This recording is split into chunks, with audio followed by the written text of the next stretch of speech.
Hi everyone. So if you're wondering what this is, well, hopefully you know it is a tomato. When I originally saw this in the health food store in the middle of winter, I got all excited because I thought it was an antique yellow beefsteak tomato, even though it's getting redder. It was more yellow before. Then I realized after I bought it, this is not a beefsteak, but it is an heirloom tomato, which is what got me all excited and why I decided to do this video, because the fact that we can get heirloom tomatoes in the middle of the winter, to me, is an amazing step forward in the world of taste and deliciousness.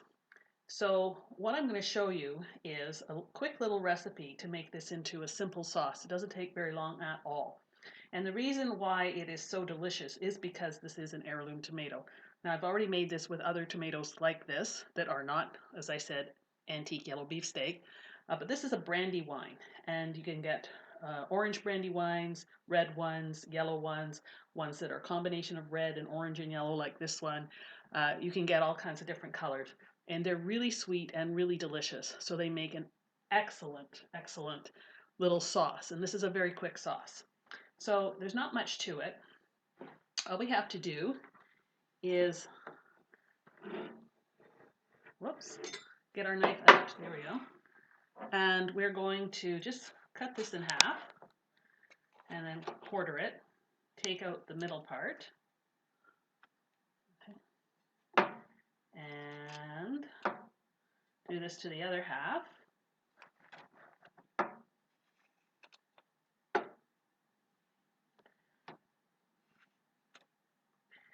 And then we're going to put it into slices so that we can chop up little pieces. Whoops. And then we're going to just chop the pieces and put it into our pot.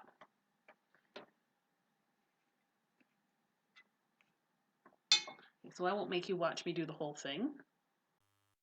Okay, so you can see that I've chopped it all up and it's sitting in the pot. And this is very simple. We're going to add about 1 to 2 cloves of chopped garlic. And I've got about 1.5 tablespoons of fresh basil.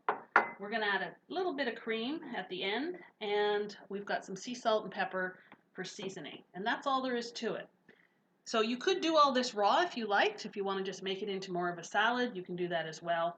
I would use olive oil instead of the whipping cream, but this makes a nice warm sauce and it's very fast. So we're going to start by cooking the tomatoes a bit. Now, if you want, you can chop your garlic up ahead of time, which is what I've done. And if you let it sit for 20 minutes, it actually potentiates the phytochemicals that are in the garlic to make them more beneficial to you. Now, I haven't actually been able to track down a study that confirms that. However, I did read it in the Toronto Star many years ago, and of course, if it's printed in the newspaper, it must be true, right? Anyway, it certainly doesn't hurt, and if you want to do that, you can do it. And that way, when you cook it, you don't lose as much of the benefits as you would if you didn't let it sit for 20 minutes. Okay, so we got some heat going here.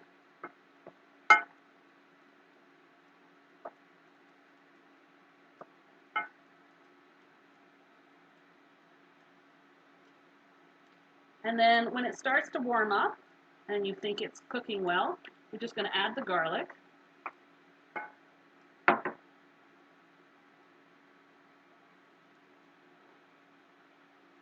Sprinkle in some sea salt. Add some fresh pepper.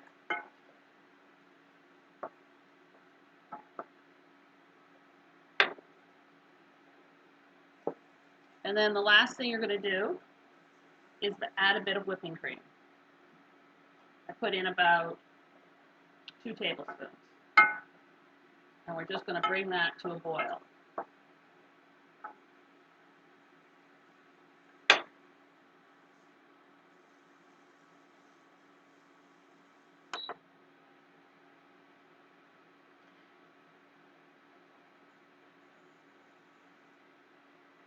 You don't have to let the cream reduce, but if you want to thicken it up, you can. It depends what you're going to put this on.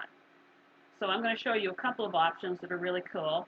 Obviously this would go well on pasta, so I'm going to show you that. But then I have something else I want to show you that you can put this on that's really tasty.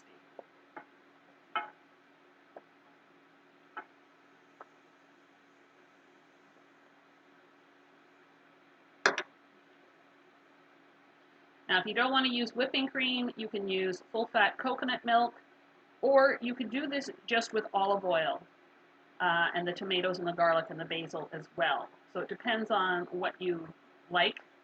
I like to have a little whipping cream because I just think it makes it all that much more fun.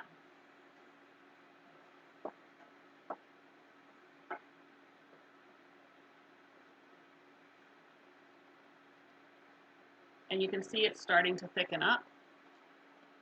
So it's starting to thicken.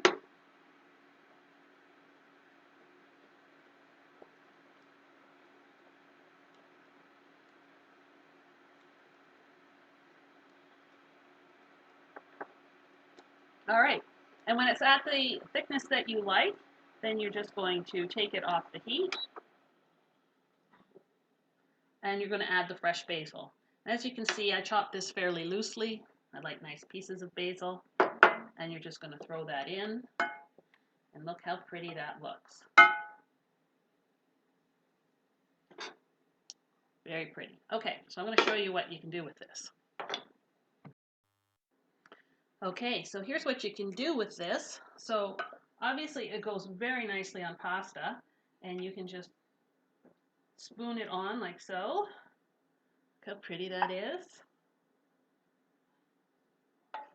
And if you like, you can add some, this is raw milk organic Parmesan cheese. So that makes it just, this is very traditional.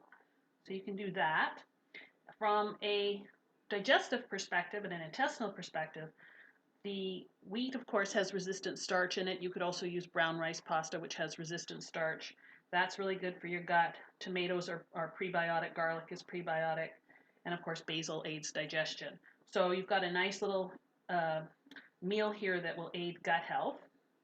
However, if you want to do something different, then what you can do is I have steamed up some spinach and sweet potatoes, and you can just spoon this on top, which is really, really pretty.